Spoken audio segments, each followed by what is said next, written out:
Alright, for the most part, I'm just going to let the visuals do the talking here, but for the second time in a year, my Rough Rider broke a part, and that part is the cylinder hand spring. It's the same part that broke last time, and I guess it's kind of a weak spot on revolvers. So pretty much I'm just going to do my best to take this apart from memory, and hopefully the camera angle will stay pretty good throughout. Ordered the cylinder handspring probably 4 or 5 days ago now, and I just got it today, so that's not too bad. This time I went ahead and got the spring only, whereas last time when I ordered it I got the cylinder hand with the spring already installed. So this time it was cheaper, but I'm going to have to try and install the spring onto the part by myself, so I'm not sure how that's going to go. But you will see. I'm not sure if I'll fast forward through this, but you'll find that out.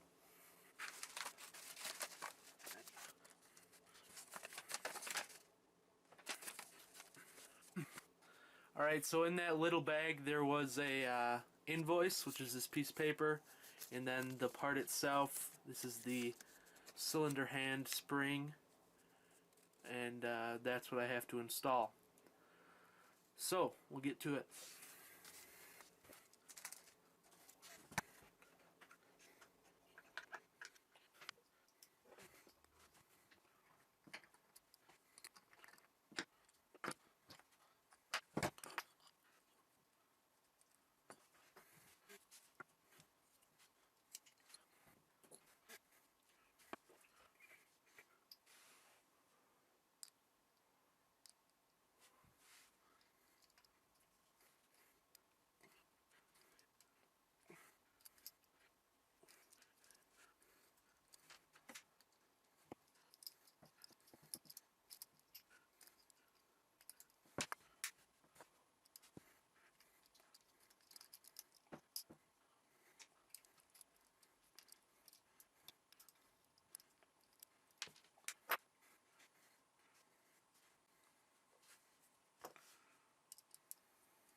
Alright, so now you essentially have a completely disassembled Rough Rider. There's really no reason you'd have to take anything else down. You can unscrew this right here, and that'll take this whole assembly off, as well as there's really no reason you'd want to take that out, I wouldn't think. Safety I'm not going to get into, and the firing pin disassembly I'm not going to get into, because I just do not need to, and there's really no reason you'd need to unless it broke, but that's doubtful.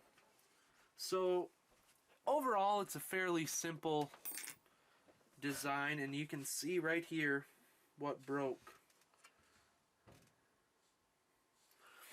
I was off camera there. Hopefully that's going to focus in, but this is the cylinder hand. That's what Heritage calls it. And that is the cylinder hand spring.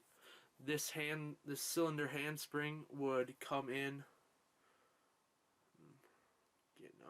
but it would be attached in that little groove there, and that's what I'm gonna have to replace. So I may have to go grab a punch and try and pound that out of there. But yeah, I'm just gonna have to take the new cylinder handspring, which you probably aren't gonna be able to see too well in this bag, and then install it. Okay, so I just got the little piece punched out of there, the remainder of the old spring, and now I just have to reinstall the new spring. Let's see if I can get it lined up for you. It's actually going to be like that. Of course it'll be in there, but the spring will be facing, can't get it to stand up. Spring will be facing this way, so that will push against the inside of the frame, and this will protrude out to advance your cylinder. So once again, I'm going to do that off camera because it's probably going to be very hard to do. Alright, so there you have it. That is the reassembled part with the new spring in there. I ended up pressing it in with a pair of pliers and then finishing it off with a small nail like I took out the other piece.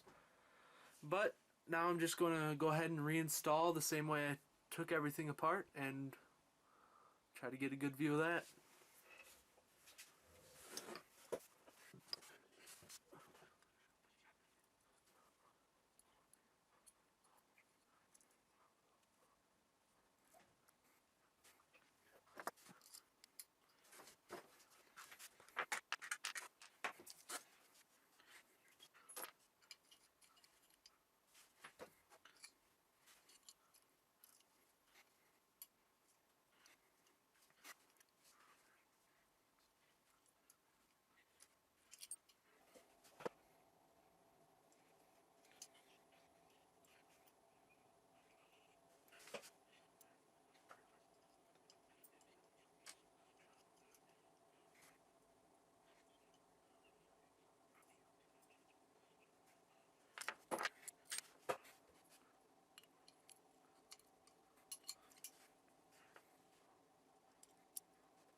Okay, I had a lot of problem because I always frickin' forget which way this piece goes in.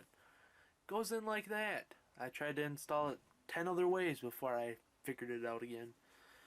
I'm sure this section's going to be very choppy as it was on my last one, but I guess I'm forgetful because I forgot. Alright, I'm just going to go ahead and continue putting everything back together. From here on out, it's really pretty simple. There's not much to remember, so I shouldn't have much problem.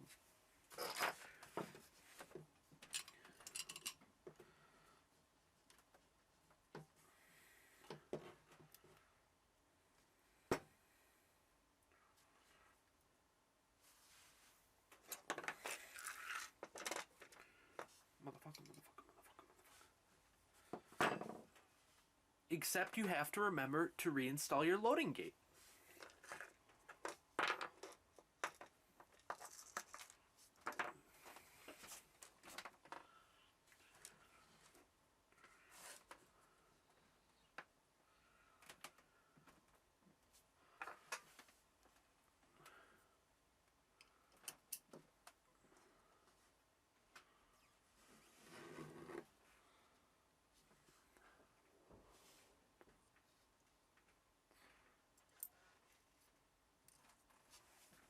Okay.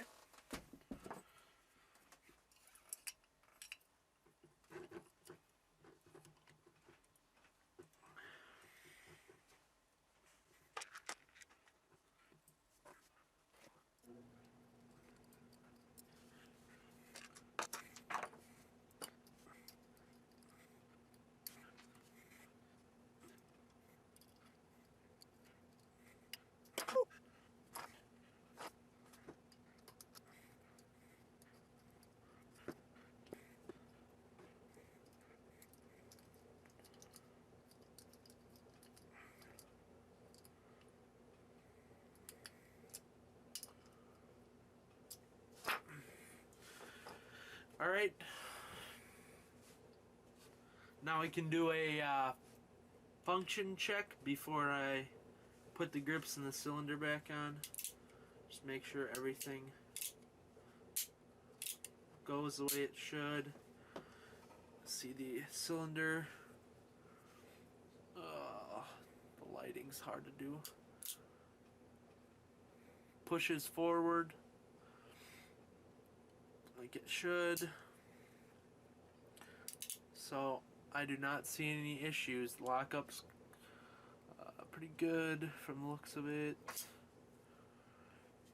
Alright, now another point I wanted to get across, which I'm sure has been evident throughout the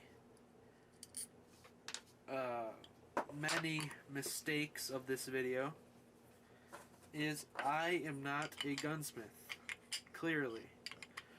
Or I probably wouldn't have screwed up as much as I did, even though this is the second time I've taken this gun down completely.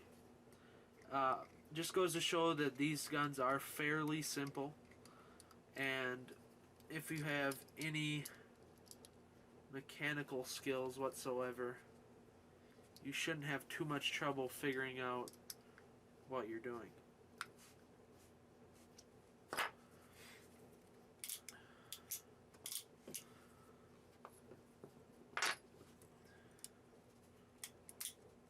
Oh damn.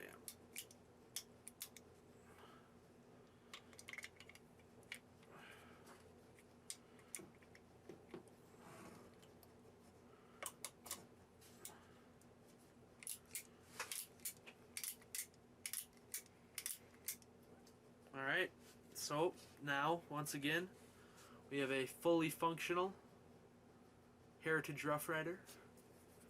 Hopefully that won't happen again, and hopefully I won't have to do that again. But when you're buying a gun like this, you have to know that you get what you pay for. So I am not too upset at the fact that the parts have broken on it, because it's not a workhorse of a gun. I'm not using this gun to trust my life on or carry it every single day, so in the end I can deal with a few broken parts every now and again. But if you're looking to do one of those things, i.e. take it out in the field every single day and bet your life on it or whatever, I'd probably recommend you go and get a single 6, but being I didn't want to spend $400+ on a single action 22 revolver, I got this, and as such I'm dealing with the issues. But this has been a complete disassembly and reassembly of the Heritage Rough Rider in full HD. Now look how dangerous that is. Who would do this? Just dangerous. I tell you what. Nope. Bye. Subscribe. Do it. You're cool.